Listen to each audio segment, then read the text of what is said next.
Well, welcome back to the DCL podcast, your podcast to cruise a little smarter. I'm your host, Lake, and I am joined by my co host, Christy. Christy, how are you today? I am well, Lake. How are you? Doing pretty good. We just saw each other this morning. We did. And for days. We saw each other for days. We did see each other for days, and that's why we're here, because we are We here to talk about the Disney Destiny. what? It's Yeah. exciting. Yeah. So, Christy, why don't you start off by telling us about what our sailing was? Okay, so we had a preview sailing provided by Disney Cruise Line there were some media and travel professionals. And I was invited through my travel agency, Just Cruises and Vacations, as one of the invited guest travel professionals. So it was travel trade cruise. It's basically the whole point is to get us to try the product, experience different things. They actually this time, well, we could talk about it in a minute, but they even had some of the food and the drinks and the different offerings set up. That was a first. So that Disney has done that for the travel trade and not just for the media. So that was great. And it was 3 nights from Fort Lauderdale on the Disney Destiny. And we sailed to Lighthouse Point. Absolutely. Yeah, super exciting. Exciting to be able to be a part of that and experience the Destiny. Yeah. I had not sailed the Treasure, so this was my first Wish class ship since the Wish, basically. And it's different, right? Like just because of the different offerings and things, this ship is different than the Wish. I mean, I think similar to the Fantasy, as you continue to make ships in that class, they just learn things and get a little bit better, and I think that holds true. Yeah, I agree. But I'm going to go ahead and start first with a real quick tidbit of getting down to Fort Lauderdale. I did use the Bright Line for the first time, and I will say, as someone from Central Florida, it was very easy, but like cost effective wise, I could have driven down there pretty much in the same time it took me to get to MCO, get on the train, get down there. But I did it out of curiosity and to be able to discuss it. And I did find it to be pretty easy and smooth. I did do literally the most basic economical one, like the cheapest ticket options. And I even took earlier trains to make that cheap. So I actually did round trip for less than $100. And I was going to ask what that price would be. But you could have potentially done 2 one-way rentals, but then that's effort too, right? And then you still have to get to the port, although you had to get to the port anyway. But yeah, it's tricky. But yeah, the convenience of like not having to drive and then having a space that is like definitely more comfortable than like an airplane because you can just get up if you need to. You have way more room. The like all of the seats on there are kind of like made to be workspaces. There's plenty of plugs and everything. So the ability to just like have your laptop out and like do work you needed to do, like the whole time taking the train back up today, I was like getting the video and stuff, organized and sorted. So that was all ready for when I got back. So that was definitely a huge convenience because that was just kind of time gained working opposed to driving. But I do think, Central Florida, driving's probably still the play. But if you are considering maybe that like land and sea package, I think it's a good option. Well, and just, the con for me as a whole for this ship is Fort Lauderdale from Central Florida. Now, if you are a guest flying in, like most guests that are taking this cruise, Fort Lauderdale is closer to the airport. And besides the experience that we had getting to the port on Sunday, which we'll address in a second, it really is an easy port, typically. I believe there were 8 ships in port that day, and they did not handle the 8 ships well. But just from a flying in standpoint, really quick, you have a couple of options. Disney works with 2 hotels, the Marriott Harbor Beach, I believe it's called, and then the Hilton Marina something Fort Lauderdale. And both of those, you can use Disney Transport to take a bus. The bus per person will cost more, just like it typically does from Walt Disney World for their transportation, but it does give you that earlier boarding group time, all of those things. So you could stay at the beach. I actually think that from a traffic standpoint, it might be better to stay near the airport. And just from a convenience standpoint, Fort Lauderdale traffic was a lot.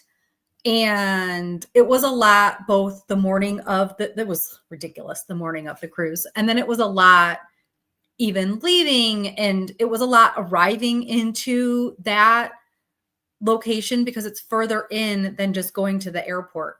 So just all of those things are something to consider. But you know what? I had like a beautiful ocean view, and Disney did put us up. They covered the hotel and the parking and all of that for our pre-night stay. And so it isn't something I paid for. So let's just put that out there. You can walk to some dining. If you had a car like we did, you could drive 15 minutes, and there's a ton of really good restaurants. We went to Rocco's Tacos, which was, a favorite for my whole family. We all loved it. And maybe it was a 10-minute or 15-minute drive at the most. But the traffic is no joke. And, there's a little bit of paying for parking and all the things. So it's just something to consider. I know people that really like the AC, the Marriott brand AC by the airport. It's also by like a mall that you buy discounted things at. What are those? Outlet mall. It's by like an outlet mall. There's dining in there that you can get to. So like that's a very convenient location for families. You don't have the beautiful beach, but if you have a flight arriving at like 6:00 or 5:00 the day before your cruise, you don't necessarily need to have that beach view. So work with your travel agent to decide what makes the most sense for you based upon when you're arriving, what your goals are, and things like that. And just, I think that way, and even when we were leaving today, I think it's better to go out by the airport to both come and leave. And so I think that might save you a little, just something to consider. We did not leave towards the airport today, and we also did not appreciate trying to leave Fort Lauderdale. It just was a lot. And then you're, in rush hour and all the stuff. So let's go back to the beginning though. We took our car from the hotel. You met us in the morning. So you did your Brightline, you came, you went for a run, you came back and got ready. I had like a little travel agent trade show thing to do at the hotel. And so we all did our stuff. You went for your run, we got ready. We went and left to go to the port.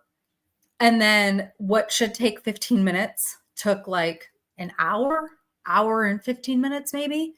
It was a little bit over an hour. So Port Everglades was boasting a record number of people coming to the port, 59,000 across 8 ships. And it did not go well. They did not handle it well.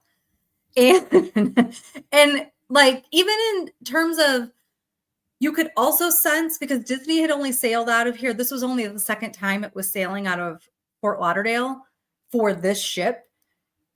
I feel like the port didn't even know what to do with the people. And it's so many less people. At least tomorrow when they're cruising, Thursday as a general rule isn't a super, for the maiden voyage, isn't also a super busy day. It's not a Saturday or a Sunday when a lot of the week-long cruises are coming and going. And it's not a Monday to Friday cruise, right? So this isn't their like peak busy day. So I'm hopeful that that'll go better. But there wasn't even proper signage to tell people where to go. People were abandoning their Ubers and taxis to walk the rest of the way into the port, which I'm assuming saved them a ton of time. But also, you're with a family, you have all your luggage, and you're walking in the heat into the port. It's just a lot. So anyway, I don't know what this experience will be like for everybody else. I have cruised out of Fort Lauderdale before. It has never been like this, ever. So I also think there's the issue because they typically check your ID and stuff, but the roads weren't really set up in a lot of ways to check people into the port for identification purposes. So I just think they have stuff to work out. Especially if people are coming from the downtown Fort Lauderdale airport. Like the roads just couldn't handle it. The lights couldn't handle, like nothing worked well for them that day. We also did learn that there was potentially supplies that didn't make it on board, and it could potentially have been because of the issues of that day. And so, this is a new ship. They still have some food from Europe that's on board. And so they're working through finishing up that. So things might look a little different the first couple of sailings as they work things out. Yes, it was a rough hour and a half or so, but once we got parked and got to the port, it was pretty smooth because The easiest. not a lot of people were there yet because everyone was stuck in traffic.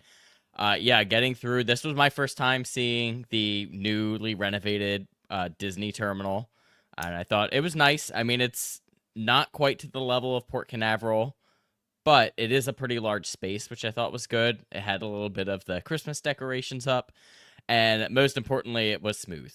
Yes, very, very smooth. Very easy because there was nobody there. Yeah, we pretty much walked right through and walked right up to the ship. Yeah. But then we got to board the Disney Destiny for the first time. Which was also wild because there was nobody on board. There was nobody in the Grand Hall when there were like crew members.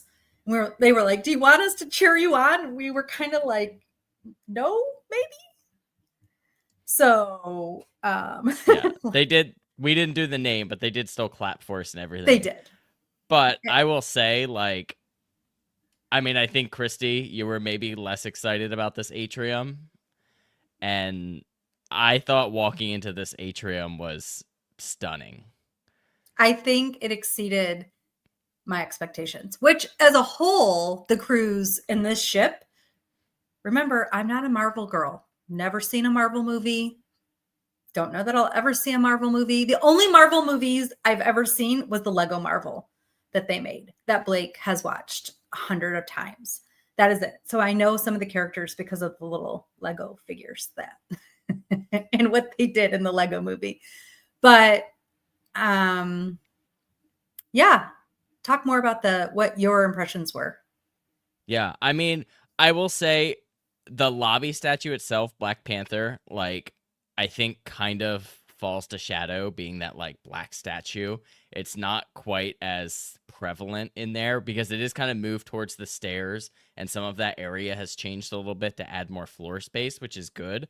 But the Grand Hall as a whole, because they've added these LED glowing light elements that change kind of through the day and depending on what's going on, really make it more of a place where you want to be more often. You want to see what's going on because as there's different characters or different days out there, the Grand Hall is doing different things. Like Pirate Night, the whole Grand Hall is like a pirate theme, and it's the chandeliers changing kind of reds and yellows. So yeah, it was just really stunning, and it was a space that on the Wish, I would not find myself hanging out on, but on this ship, I'm like, I got to go see what's going on in the Grand Hall. I got to see what the Grand Hall looks like. What color is it going to be now? And I agree with that, actually. Donna made this comment that she isn't sure that she would get into the vibe or wouldn't be into the whole vibe because she's not into Marvel. You still are. You want to go and see, like Lake said, what is the Grand Hall doing? It really was pretty. I don't understand any of the references, none of them. And I still enjoyed stuff. And we'll talk about the adult only show in a little bit. We'll talk about a couple different things, but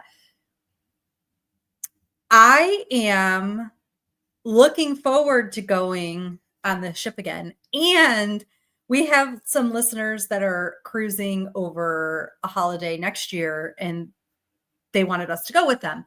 And I would consider it. I am not interested in driving to Fort Lauderdale is my biggest issue because it's 7 hours and round trip, and I can go much closer. And so that is probably the reason that I would consider not going, but had nothing to do with the ship or Marvel.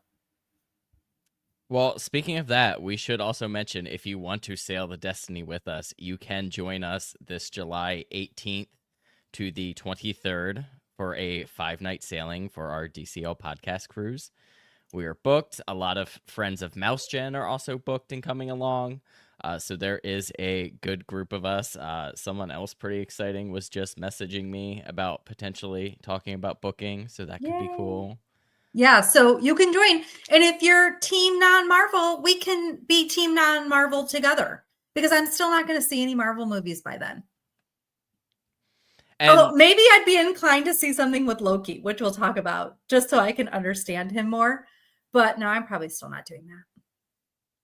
well, why don't we go ahead and just stick with some of that Destiny specific stuff, some of the Yeah. Destiny entertainment, and then we can go into dining after that. Because I think one of the big things that is exciting and new is, of course, the ship specific characters, which they brought out for the treasure. And then they announced that the Destiny would also have their own ship specific characters. They are Zaya and Gamble. Yes. And Joe from Disney Deciphered, who's one of our listeners and Patreons, he actually said The Wish has them and sent me a clip with them. They apparently have it and they do a show. So now this class of ship is going to have these like storyteller characters that will be prevalent throughout your cruise. So the Wish did launch with the minstrels, but the treasure really kind of took that element and the storytelling and like absolutely revamped it. So I would hope that they would go back into the Wish and do the same thing with those elements, because yes, those characters did exist in concept on the Wish, but it was not executed in the way that it has been executed now. I agree. I agree. But I think those characters and the stories they tell are really cool because they really work hard to tie the elements of the ship together. And I think it really just helps with that overall theming of the Destiny with the heroes and villains. It is pretty heavy Marvel and pretty heavy villains as well, I would say. Yes, but let me talk about that for a second because I was trying to decide how I felt about all these Marvel shows. And let's be honest, I'm not that interested in random Grand Hall shows as my way of entertainment in the first place. Like, would I take my child to see it if it's something he wants? Absolutely. And I would go and I would do the things. But like, we were at a show yesterday and I don't think I paid more than a minute or two attention to it. I was standing there with you, don't even know what the show was about. And so, I mean, I do know because you told me, and there was like a pot of thing in the middle, but I don't know what the show is about. And so, whether it's Marvel or something else, that's not the way I want to be entertained on a ship. But I love that it is a way to entertain other people. I guess the only other thing about like the Marvel as entertainment is there's a whole bunch of like game shows and different things like that that are also Marvel. And I mean, they make it funny, but also because I don't care about Marvel, like I'd be less inclined to go to that. But I probably don't go to game shows on many of the ships anyway, right? So that's the thing is it just, would you go to the thing and they make it entertaining, whether or not it's a villain or Marvel? And remember, I'm not a villain person. I just like princesses and happiness. Yeah. But I did like too with those Yeah. lobby shows that it actually was like kind of a big cohesive story, because one of the earlier shows starts with Loki like taking over the ship and crowning himself as king of the ship. And then on the last day, like one of the final shows is basically King T'Challa coming and overthrowing Loki and taking back the ship for you. And then there is like a closing one, which is I think it was Destiny Decided or something like that. And that brought out like a bunch. It was mostly like heroes and princesses, like a whole big cabaret of characters, as well as the Fab Five classics. Go ahead. Okay, I could not unmute myself. So that was that show at the very end where they had the people popping out from all the different locations, right? In the grand hall, but on all the different floors. Yeah. Okay, that was a lot of fun. Yeah, that one was cool. And we didn't have the greatest spot. Like for that show, you kind of had to be more centered or even like right down in the grand hall. Because as Christy said, yeah, characters were kind of just popping up like next to people all over the ship, which was cool. Like it was fun. But Yeah, we we didn't were really too get to high. see every part of it because there were characters like under us and kind of like around you. But it was cool. It was really cool. And we arrived late. Like we arrived at the last minute for that. So it wasn't like we got there early and then that was our own fault. Yeah, for sure. But then talking about those characters, they do have the kind of sketch comedy show. And on this ship, it is called With Great Power, a Marvel comedy show. It is adults only, and it is funny. It's so funny. I laughed more than you did. And I didn't even understand all the jokes. You had to explain some of the things to me. And even Dave, because, you know, even he watches Marvel or watches some Marvel, but doesn't know it like you do. And so, yeah, it was hilarious. They're so creative. It is so impressive what they come up with. Yeah, the way they style that show, because there is like a camera that has a like rotating back screens, and they're like putting puppets up to help explain parts of movies. So if you're not familiar with Marvel, they are kind of going through sections of movies and like explaining characters. Yep. But there are still those like deep cut jokes in there if you are like a deep Marvel fan that you might miss if you're not up to date on Marvel. But overall, it was funny and it was good. It was one of my favorite things I think we did on the ship. And the pre-show music, the Elixir Club. Well, first, it starts out a little bit too long because you kind of sit there for like 30 minutes while they sell you drinks. And you have to, because there are no seats. There literally will be no seats. And remember, there are still no seats on the Treasure for their show. And yeah, so you have to get there early. And we had maybe, I don't know how many people were on our ship, but it wasn't very full. And so you have to get there early. Yes. But the girl that played the character that did the singing like pre-show, phenomenal. So good. So good. Yes. She was one of the muses for Hercules too, which you 100% knew when she came out and started that set. You're like, we're going to see her tomorrow. Yeah, because she's so good. Yeah. So you want to get there early. You can order some drinks or just hang out with your group. It is adults only. It is so funny. So just sort of like on the Treasure, that same adults only show, they did Indiana Jones on the Treasure. This one would be the Marvel movies, both fantastic. And you don't have to be big fans of either. What would it be called? Genre or movie, whatever the word is that's supposed to come after that word. To really enjoy it, the show. It's really, really good. Yeah, definitely a highlight. Do you have anything else about like the non-show entertainment you want to discuss? I don't think so. The only thing I'll hit is when we talk about lounges and stuff, like with music. Well, and do we want to talk about, I guess we should talk about your sleight of hand guy show. Oh, yeah, that would be a good, yes. So and I they have a couple of other ones that I'll come back to because I have them in my head now. Yeah, so again, another like exclusive to the Destiny is this kind of mysterious Dr. Facilier. It's kind of advertised as like a meet and greet experience, but it happens in the Shutter studio, which is kind of a unique like use of a space, to be honest. But it's super intimate. There's no recording or anything allowed. You get there and it happens, I think it happens 6 or 7 times, even on our sailing. But every time you either like had to be there early for it or you were going to wait in a pretty long line because they only take a group of about 10 people at a time. And it only is about 5 to 7 minutes long per group. It's not super, super long. But you go in and it's like a little parlor and Dr. Facilier is standing there with like a little playing card table in front of you. He chooses a couple people to sit down in front of him.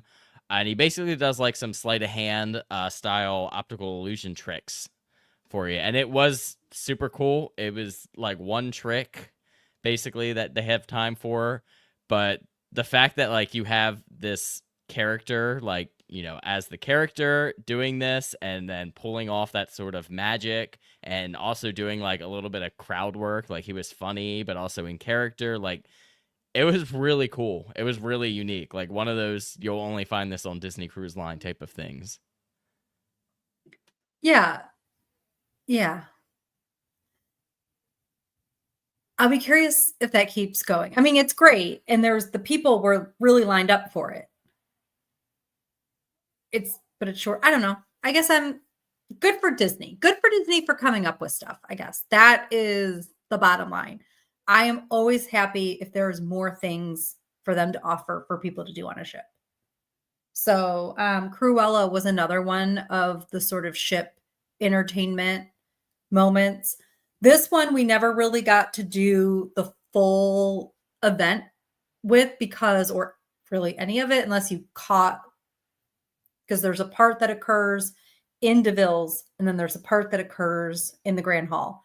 And both times that we tried to go to DeVille's, we could not get in. And the one we were going to get there no, we weren't getting there that early, but we were going to get there a little bit early.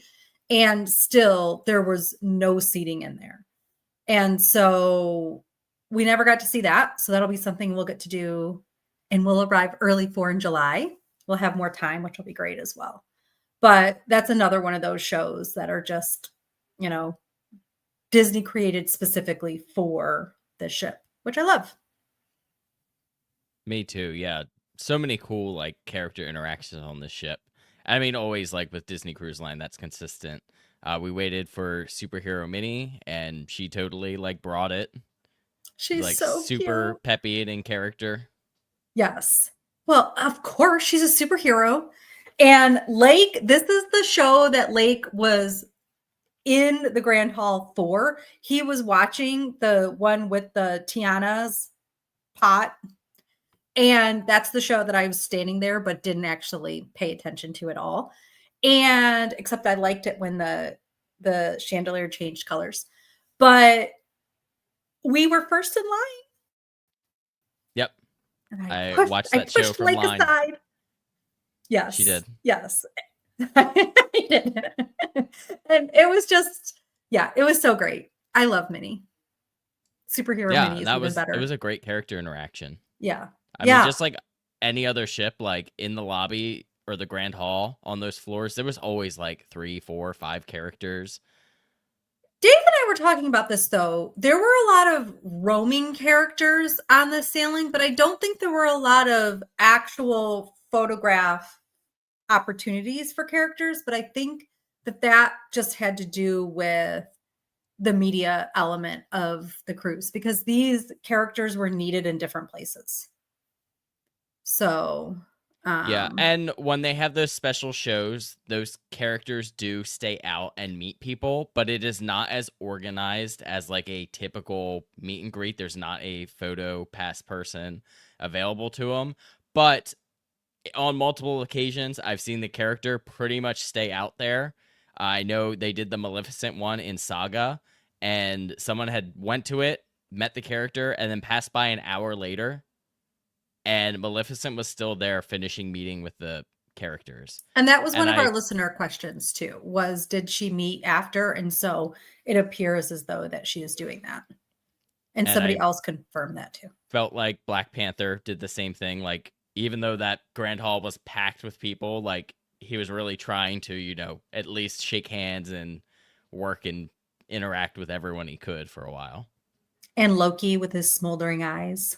Yeah. Loki was probably like one of the more prevalent characters, because I feel like we saw him a lot. I mean, he's part of a couple different shows, and then he had some actual meet and greets as well where he was out and about. Yes, we did. You gotta have like little ding with the smile in the Christy just likes her Brody bad boy. I mean, I might like villains now. I don't, but he really is. He's very good at his job. Yeah. Let's just say that. Donna mentioned it looks like no one got off the ship at Lighthouse. I'm guessing there was so much to explore on the ship and not enough time. Did you enjoy the 5K on the island? Yeah, I'll hit on Lighthouse real quick. I think that's kind of the cliff note to this show. But I did get off and spent a couple hours on the island because I was excited to go back. The running path is technically open, but there is still not an official 5K. But you can run basically from the ship all the way past the trams on the tram path and get to the main part of the island. There's not even an official or unofficial 5K. It's just Correct. that you can run. And there was merchandise. So my last time on the island would have been maybe in March.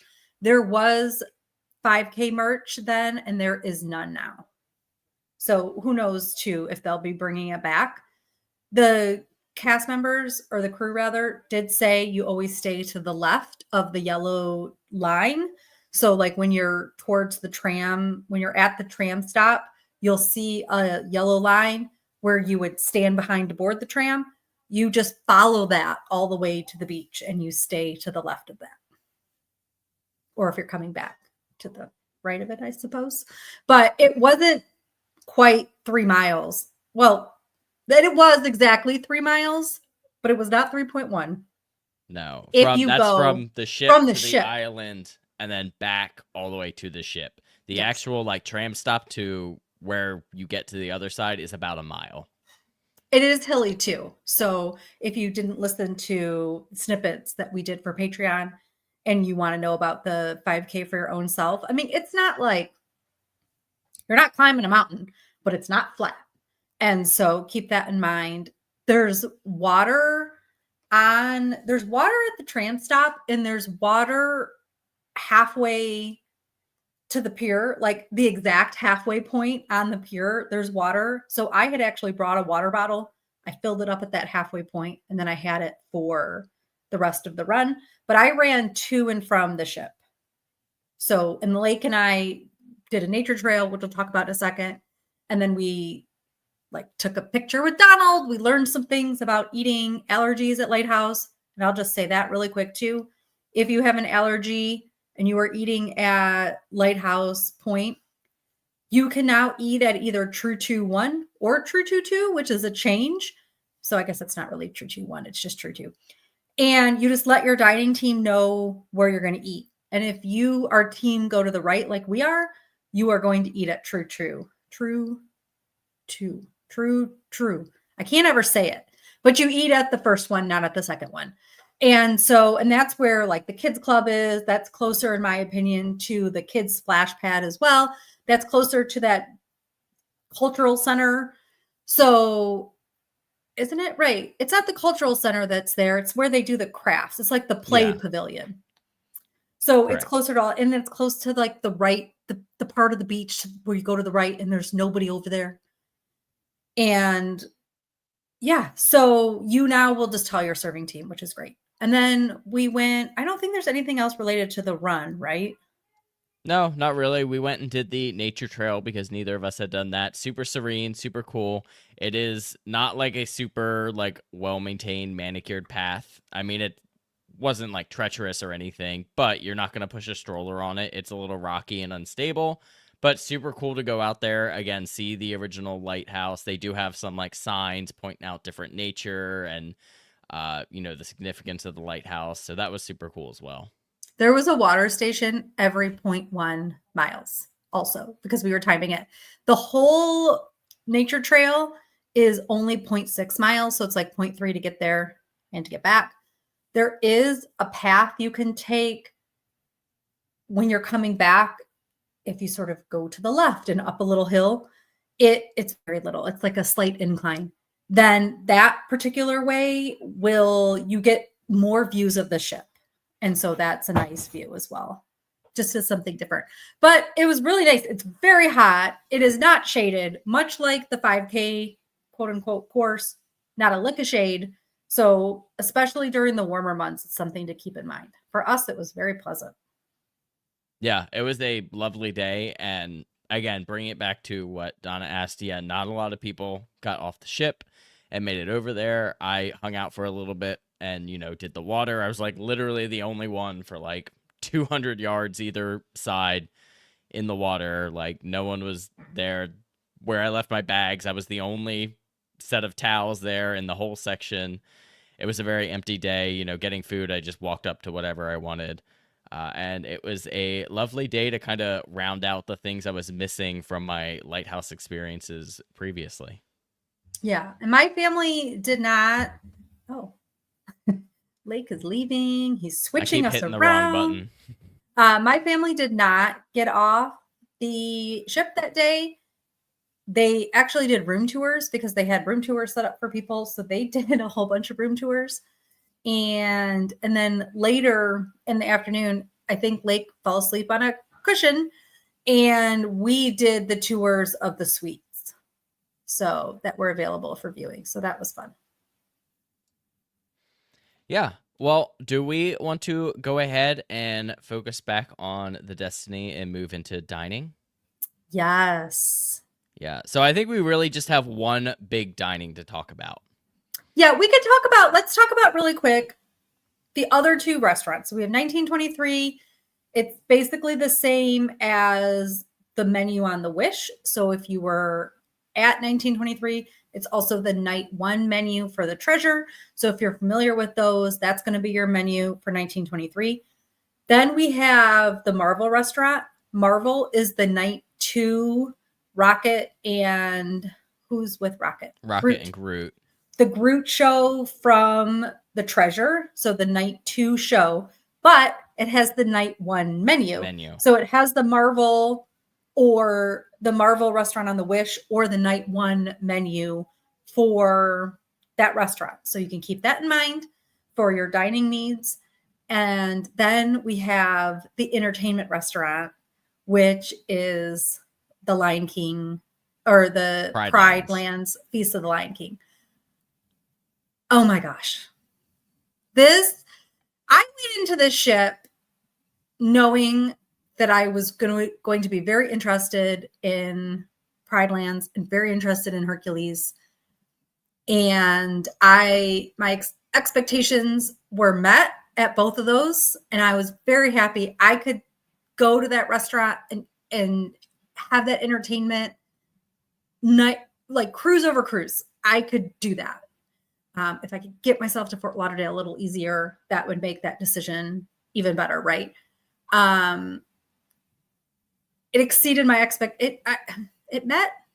Did it meet my expectations? Exceeded my expectations? I'm not sure how to answer that, but I loved it so much, if that makes sense. Yeah, I had said that I had very high expectations for the Lion King show. Again, because there are numerous Lion King shows that have been done very well, Broadway, Disney World, like all over. And I think they very much met my expectations for that in the best sort of way. Like, the entertainment was great. It was long. Like, there was a good mix of, things from Broadway, just a lot of extra stuff beyond the traditional Lion King, original Lion King soundtrack. I thought the cast did very good. Like, they were excellent. That was all very good. And I enjoyed the food too. The menu is definitely a little bit creative, but I pretty much went off our server's recommendations for me, and pretty much everything he recommended I was pleased with. Yeah, he recommended the chicken satay. Is that how it said? The chicken skewer. It was delicious. Did you eat the little tomato paste or chutney or whatever it was in that little tiny bowl? I did not have that one because I did the shrimp. Oh, okay. I thought you got did you get 2 appetizers though? I did, and I also got a soup. Did you get the tomato salad?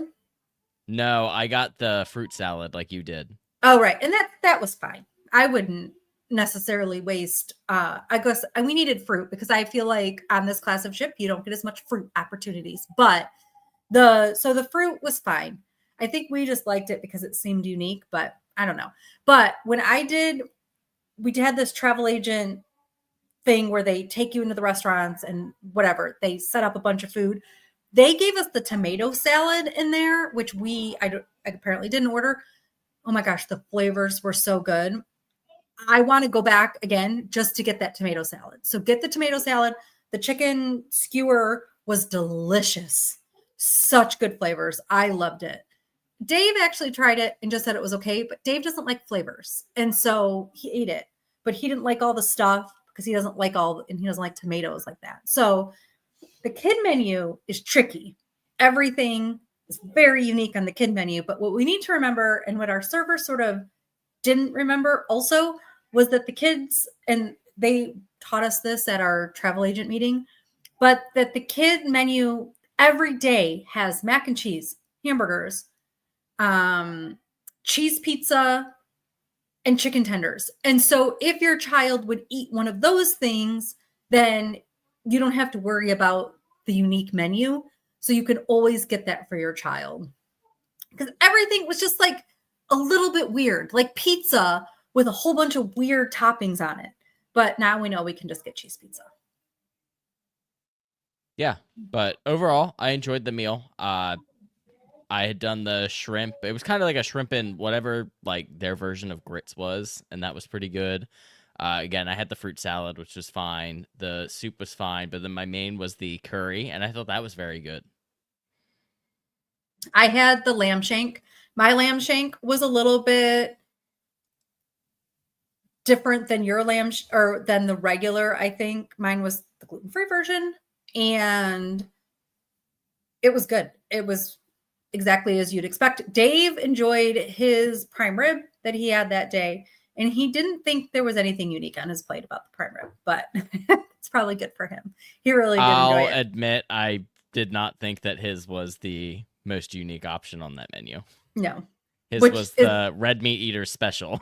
Which is what he needed in life. Yep. And so it was perfect. So if you are a red meat eater and not looking for something unique, to this point, the Pride Lands was our first night.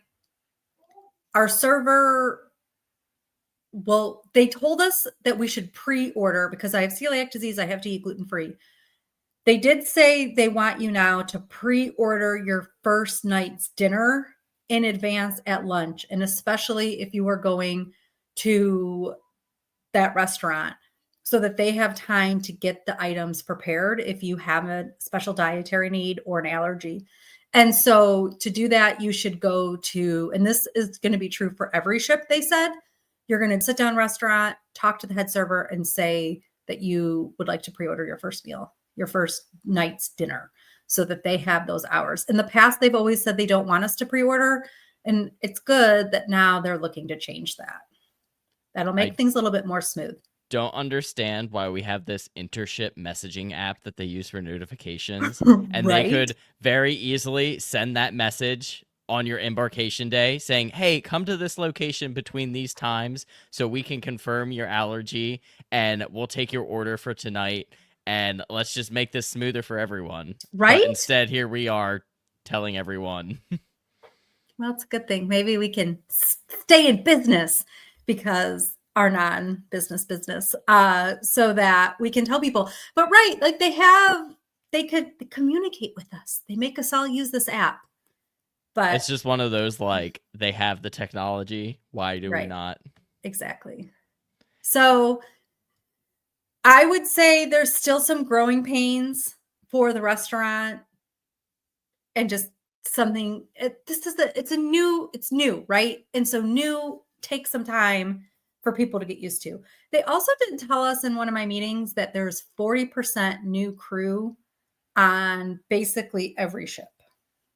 So because they keep putting out ships, they have to staff them.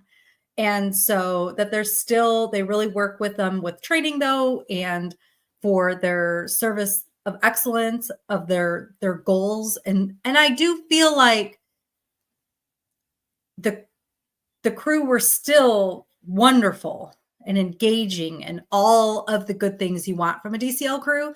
Just, some things like Dave and I, because I had to pre-order my next night's meal, were the very last people in Pride Lands. So much the last people that they closed the whole main door for the restaurant. Like we went to exit it and we're like, wait, where's the door? Literally, where did the door go? Because but then we learned how to break into it. because we did not break into it. We walked into it because when Lake and I took pictures the next day, we knew now how to open the door. That is true. Because they had to let me out. Yeah. Do you have anything else on The Lion King, or I don't really have any other notes on like dining in general. I mean, Festival of Foods is still amazing and great options. I ate there for dinner one night instead of doing 1923, more for just like utilizing my time type of sake. Yeah, I enjoyed it as well. The Festival of Foods area, the rest of the food was good. There's random, and this is just so funny to me. There's random whole fruit items now available at the ice cream stand. So, and it's not cut up fruit. It's like you can have a pear. So you can like go pick up an apple. So I guess I like that. It's good that there's fruit.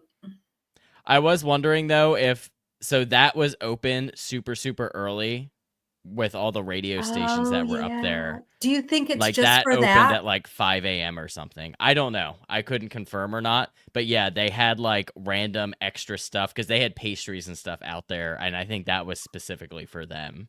Oh, there's not a first breakfast all the time over there. Is that what we're thinking then? Because there was like a first breakfast, but you're right. There were all the media people out. Yeah, like out and setting up there. Yeah. But again, that is to be confirmed. So you have to, people cruising will have to report back if there are random whole pears and bananas and apples at the ice cream stand.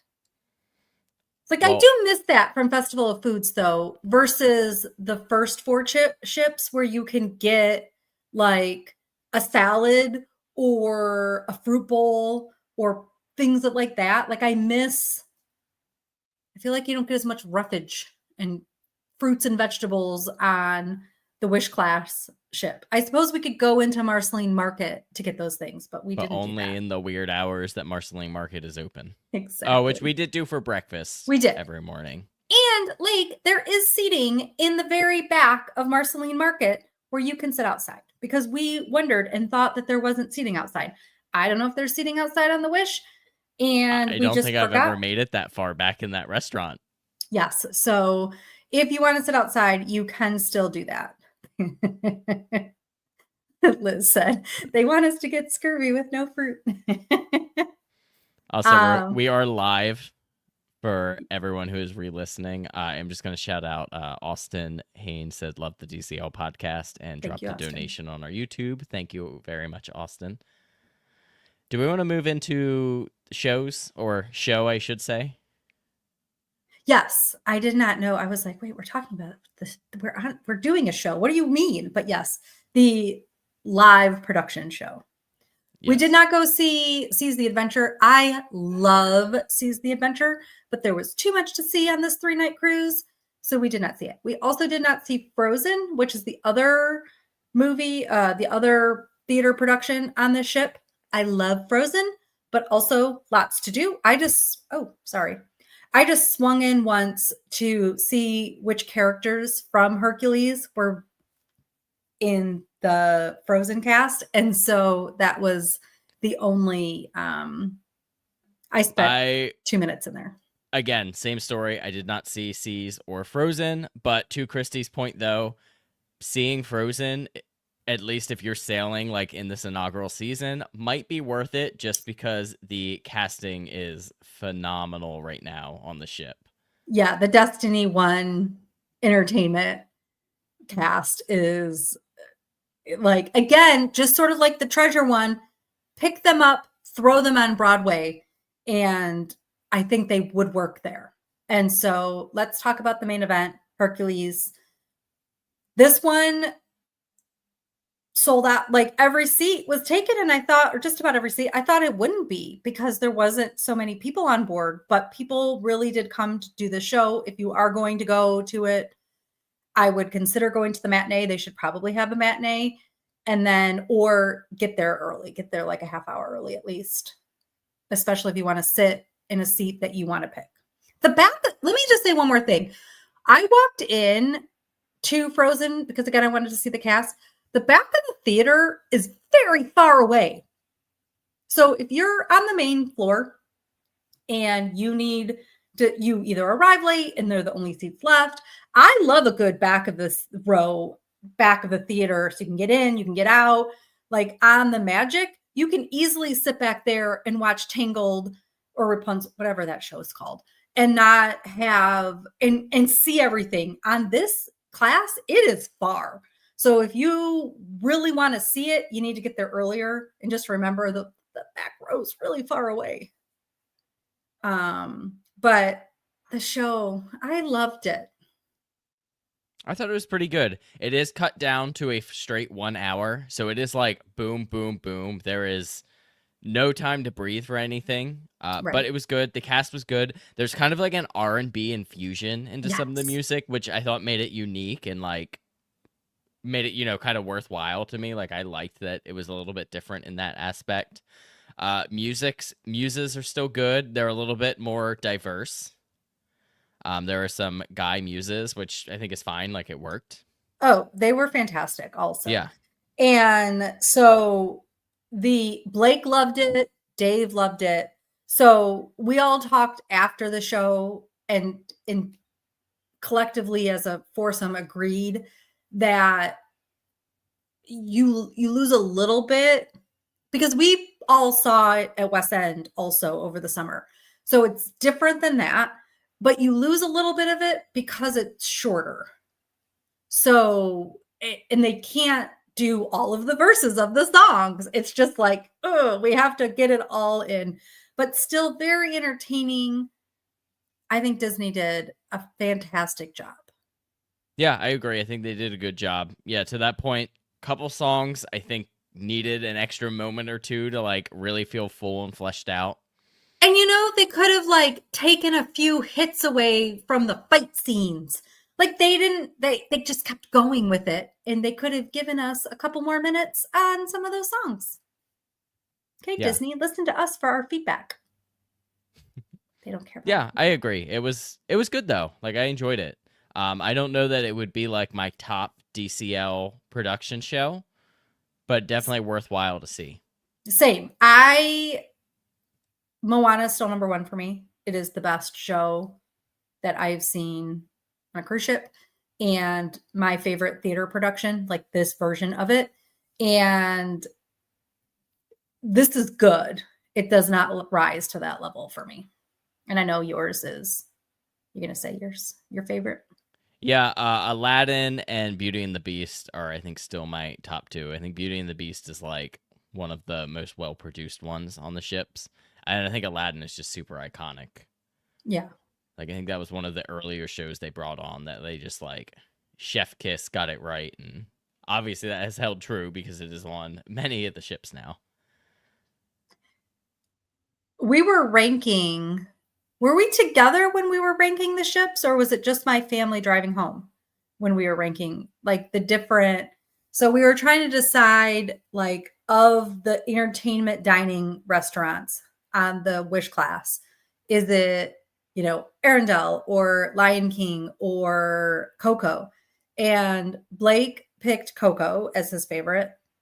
Mine would be Lion King and then Arendelle and then Coco. And I think Dave felt the same for ranking those. And then as far as production shows go, Moana is the clear winner. And then Hercules is fantastic. And then Poor Little Mermaid, because it took us a very long time to even remember what their specialty show is on the Wish. I think Little Mermaid is one of the more forgettable productions. And not that it's bad. And there's like some cool things because that was... obviously new to the Wish, one of the earlier ones to like utilize the projection mapping a little bit more. Like it did some cool things.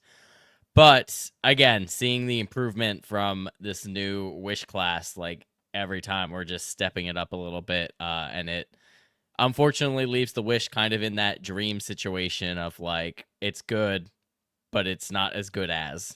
Right. Right. And so, yeah, so we were like going through the different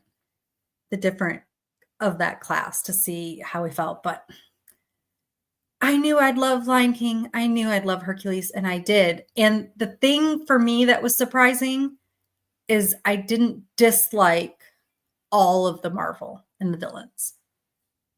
And that's important because that meant that it could still bring me back on that ship again without feeling like dread. That's the wrong word, but I can't think of like something less than dread. But they did a really good job. I agree. One more topic I want to discuss is the lounges. And Oh, I will say yes. real quick for our live listeners, if you have any questions, now would be the perfect time to drop those in the chat just so that we can get back around to them. But yeah, so pretty much a whole fleet of new lounges, a couple returning ones. I'll go ahead and just start off with Corella's. Pretty elegant, nice inside. It is your piano bar. My only con is it's not big enough. It fills up. Just even for regular music, it is always packed in there. And I would love to see them. They do music in Sanctum as well, but it's like the piano players only play in the piano bar. Whatever sort of like band always plays in the Sanctum, and then nowhere else you can really like go to find music. And I would love to see them expand that a little bit to this class of ship. Like the Rose has room that you could probably do some live music, like a violinist in there or a stringist. That would be amazing. Or Yeah, we even, talked about bringing that. some Yep. lobby music back. Yes. Yeah, because there's a stage. Well, so on the Wish, they have Victophonics a lot of times playing. Maybe it's only certain sailings, but they do live music on the Wish in the Grand Hall. So And the I Wish don't. has that like built up stage section to it, which they've gotten rid of. Not to say that they There's a couldn't find stage. space. There's a Oh, well, stage yes, still. there's the main stage. But they also would do music over by the statue, because remember that has like that built up marble section over there. I don't recall ever having music there. I could be wrong though.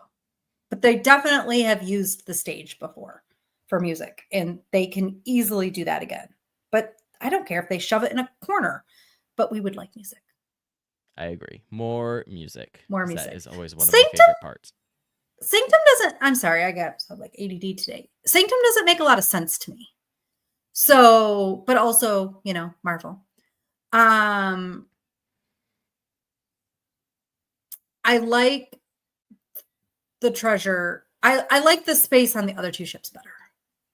Yeah, I gotta admit, I think of all of the themed ones, Sanctum is the one that kind of fell the most flat for me. Mm-hmm. I think it was just like the elements are there, it is cool, but as for like a lounge to hang out at, it's just okay. It's not gonna be like my top choice to go to and sit down and hang out at. It's a nice meeting point for things. A lot of stuff happens there. There's crafts, music, but it's not really like the one that I'm gonna be drawn to. I'm not drawn to it. It's easy though. And so for Yes. that reason, it's great to go there and there's the most space. But again, yeah, it's not there's nothing that I can see in those spaces that I was like, "Oh man, I It's just want to very be in here." like kind of just New York, kind of mahogany style bar Yeah, it's with fine. some Doctor Strange elements to it. Yep. It's just like it could be a little bit more. It is a nice space, like it looks nice, but there are spaces that I would just much rather be in. Why don't we go ahead and jump over to Haunted Mansion Parlor, which has returned from the treasure. Honestly, like wasn't super high on my radar, and I end up enjoying it so much. I really like this lounge. Definitely can be a little bit hard to get into, another tighter space in there, but just to like sit there and watch the things happen, and then like get the drinks that have cool stuff going on was a lot of fun. Liz asked, did I get any tiki mugs? No, I showed the highest form of restraint, and I did not get any of the specialty glassware. But we have something to maybe look forward to or do in July. Yes, next time for sure. I was very close to it, and I was like, maybe not this time. I only had so much baggage space. That is true. Yeah, but yeah, I mean, the mugs and stuff are cool. Like, I do enjoy them, but no, I did not bring any of that home. And then Cask and Cannon is probably the last of the like unique lounge spaces. I liked this space better than I thought I would. I sort of had the idea that I wouldn't care about it at all. And I did. It feels homey.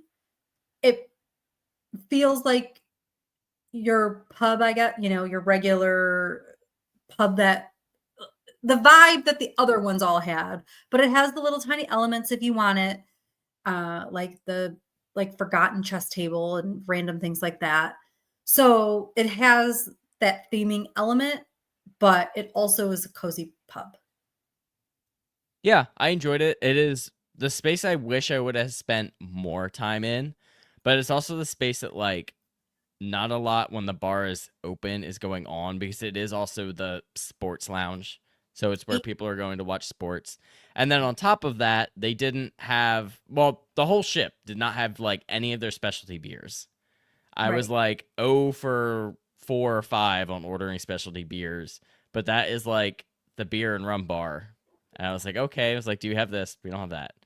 Do you have this? We don't have that. It's like, what do you have? And it was kind of your generic options. Right. It was your Sam Adams and your Blue Moon and all of that. Shayna joked that maybe your beer was stuck in traffic, and she They had can said only that at the hope.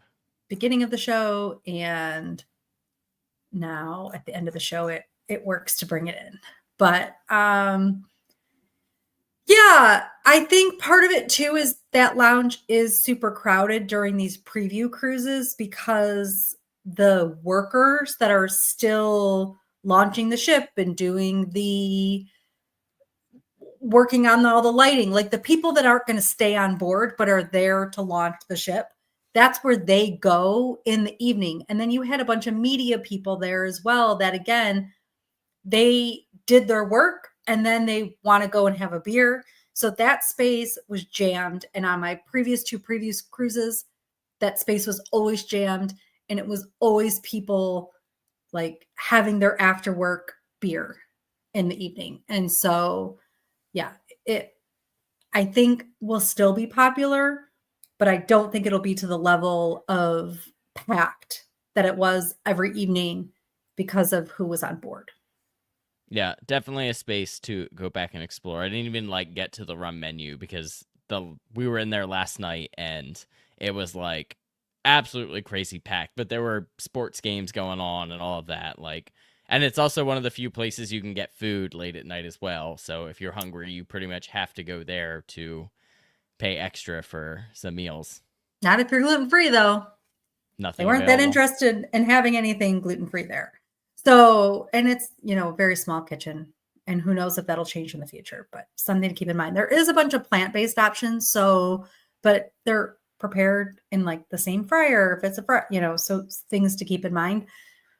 And I did get to try their signature rum drink at the travel agent tour where we went from space to space. They had a little shot glass of it for us, and woo, that drink is strong. So keep that in mind. And if you really want to get your money's worth, that's a good one. And let's stick with drinks for a second, Lake, because we did get to experience some different drinks. They did give us some coupons, which they'd given more than even they had in any other previous cruise. So just know some of the drinks we didn't have to pay for with our own money for.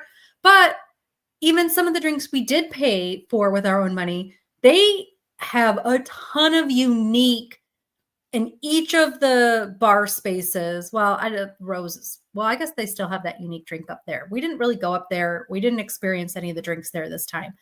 But they really put effort into providing people with like a really fun, unique drink experience if you wanted that, including even some fun 0 proof drinks. So for people who don't drink alcohol or choose not to, they had a lot of options as well. Yeah, I mean, again, one of the things I was most excited for was the menus on board. We did get to try, I think, pretty much something like special from everywhere but Cask and Cannon. We had, and even Sanctum, we didn't plan on it, and they had accidentally misheard us, and we ended up with one of the fun drinks, which was cool and ended up being pretty good. So I was not Like a upset whole about that. teapot and circular thing going on with that surprise drink. Yeah, I had ordered the fashionista at DeVille's, which I did not realize was one of the ones that like. So it just has the drink on the menu, and then it comes out on the big tray, and it's got a martini glass of popcorn, and it's like strawberry cheesecake popcorn. It was actually delicious, and it's got a little like powder scooper of dark chocolate M&Ms that are black and white. It was super cool, and the drink was also pretty good as well. Yeah. That one was, did you post that as a still picture? I believe so. Okay, so Yes. in the one where Lake is in, so you can look at his website or his page. No, you're not in there. It's not in there. Blake will post it if he hasn't posted, just a still photo of him with this drink. So it's pretty fun. Yeah, so definitely the lounge menus, you know, as long as they have everything. We did run into that at the Sanctum as well. The bubble smoke blower was not working, which I was not in the least bit worried about. I didn't order the drink I ordered for that by any means. But it was I another one of those like, okay. And then they did mention too, like they were super limited on some of the special glassware.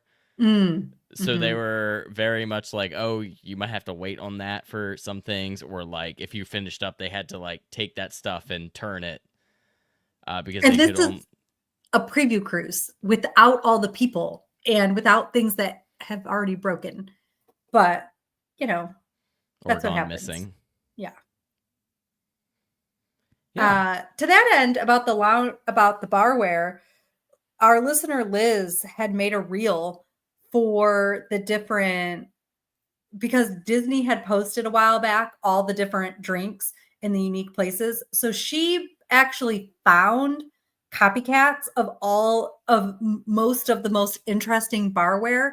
So we are tagged in it. So if you go to DCL_podcast on Instagram, you can find it in our reels as well. But it has like all of that if you're interested. Because I know while we were on the cruise, even somebody was asking, one of the concierge lounge hosts that I got to talk to during the cruise, she wanted to know where to get some of this barware because they were absolutely in love with it. And so, you know, I got to show her Liz's reel so that she could look for that barware as well. So you should look that up. It's really fun.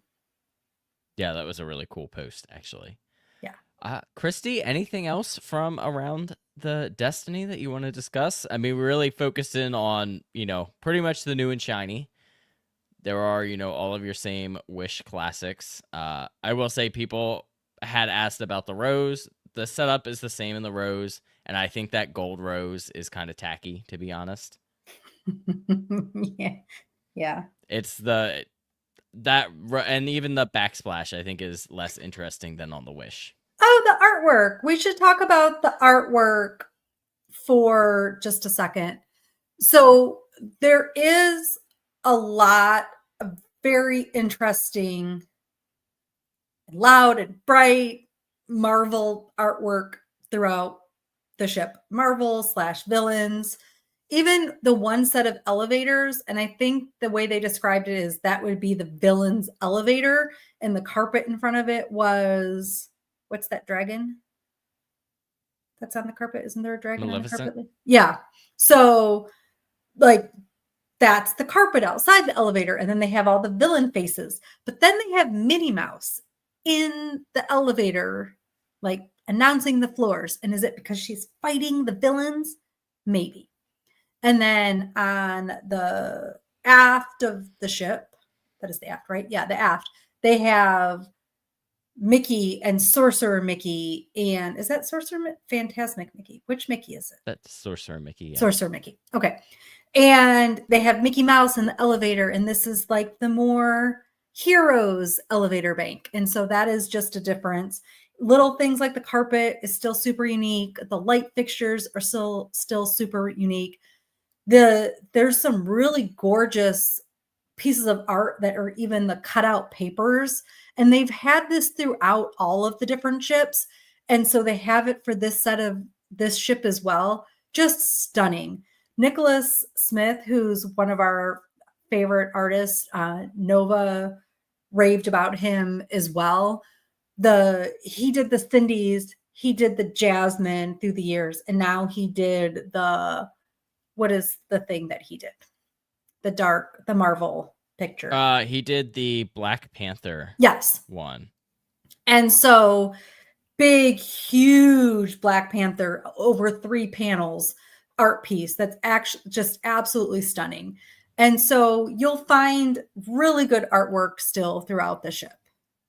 Disney knocks out, and even little things like the wallpaper in certain spaces is just either textured or unique. Like, they really, design element on this class of ship is amazing. Wins hands down. The artwork on the ship is like worth an afternoon to just walk around, walk up and down the steps and take a look at, and like just explore all the spaces to see all the artwork you can. And they have the kiosk still, so you can see like all of the room artwork is on that as well. Yeah, absolutely stunning. Yeah, they really did a great job. That might be it now. Yeah, I think that's about it for me. I mean, I will say, you know, Wish was, I think, ranked fairly low for me when we did our ship rankings. But I think the Destiny might rank fairly highly for me. But, you know, I'll give that kind of a second sailing until I make a final judgment on that for sure.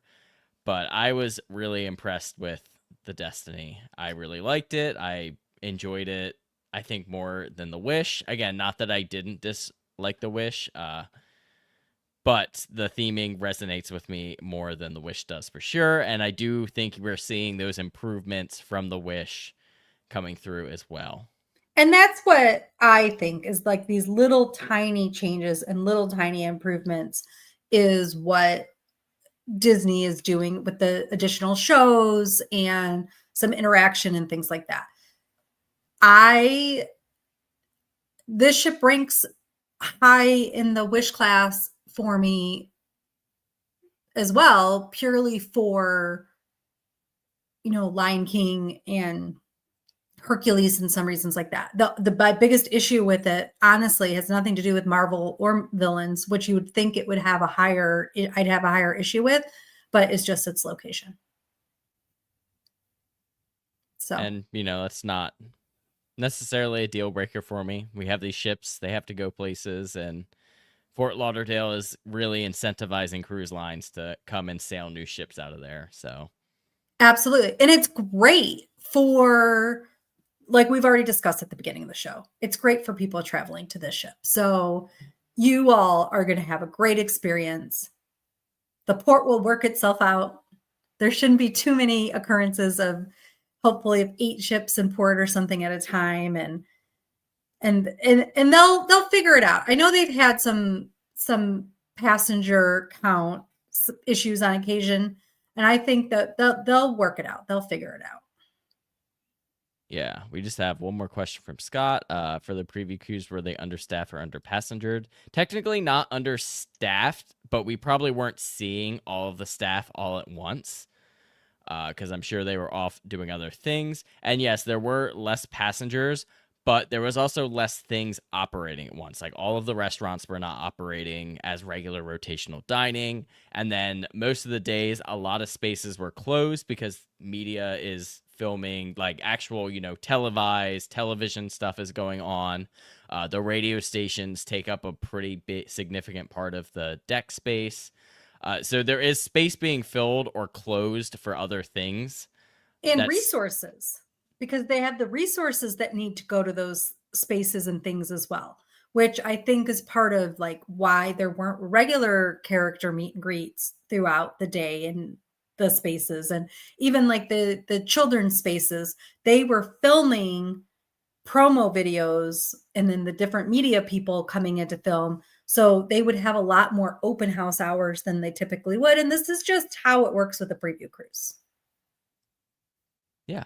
But again, still a super exciting opportunity. I am thankful that Christy let me join her family along for the experience and that we could all be here to discuss it with you. We loved having you. We just are going to teach Lake how to open and close a door. Once we solve that problem, all will be well with the world. I did struggle with that main Oh my God. that main door. And I tried so hard too. You tried. It was He not tried. for Yes, this is not Lake's. He can't help it. Okay, so the first day I didn't realize that the deadbolt was on. So when you go to like force the door, it forces the deadbolt, and that makes a whole lot of clicking. I was like, oh no. Everybody in the family got woken up earlier than we would have, and we're up later, but it was not anyone's real fault. It was just the room situation, and it was totally fine. Made us for something to make fun of you forever about, Lake. That's fine. If that's what I made fun of for, that's good. We loved it. We loved having you there. So, yeah, and it makes us fun. do stuff. So when we have other people, it makes us go and do the things, which I'm always really grateful for. Like I stayed up late last night. Oh yeah, we did the Kiss Goodnight thing. Which, is it still called that on the ship, or does it have a really cool name? No, I believe it's still the Kiss Goodnight. I feel like because I don't know that it actually has a name. I think that's just what people call it. Collectively called it. Yeah. I've never been to the Kiss Goodnight before, but I was like, wait, this is it? Shouldn't there be more? So don't stay up for that. If you're not, I enjoy it. If you're already up in there, I think it's fun, which was more of my case, was I would have been up in there either way. Right. But that end of the cruise show, you know what we didn't do? We didn't do that Discovered thing or whatever it's called. The new midship detective agency. That's called. Yeah, we never got around to that. At some point it wasn't working, but they had said it was working. So I'm not entirely sure what was going. It doesn't matter. But so that would be something to try, and our listeners will have to report back. Yeah. Well, I think sadly we have to wrap this one up. Yes. Christy, where can our listeners follow you? You can find me all over the internet at Pack Your Pixie Dust. I actually hope to have, I need to look at my videos, but I hope to have the Lion King show to be able to post on YouTube. Fingers crossed. So you can find me over there, and I'll share it on my socials if we can get it up. But I did record a lot of that show. I just have to see what the audio ends up being like. But it was such a good show. Lake, where can we find you? You can find me on Instagram and YouTube at MouseGen. And you can follow the podcast at DCL Podcast on Instagram and Facebook, or find more information at our website, dclpodcast.com. And you can always utilize Christy's travel services at Pack Your Pixie Dust, or if you are listening to the audio, click the link below that says Book with Christy. Yeah, thank you. And it's honestly, you listeners, just to let you know, it's because of you. Oh, poor Lake's battery is gone. He really does need the show to end. It's because of you that I also get to do these really cool experiences. So thank you for booking with me. Thank you for listening to our show too and interacting with us. We absolutely love it. I knew I was getting close there. I was ready with the backup though. Okay. Good job. Well, that is going to do it for this episode. Thank you all so much for listening, and thank those who joined us live across both my channel and the DCL podcast. We appreciate you all. As always, you can also support the show by visiting us at DCL Podcast, or by visiting us at patreon.com/DCL Podcast. Absolutely. But that's going to do it. We will see you next time. Bye, guys. Bye, everyone.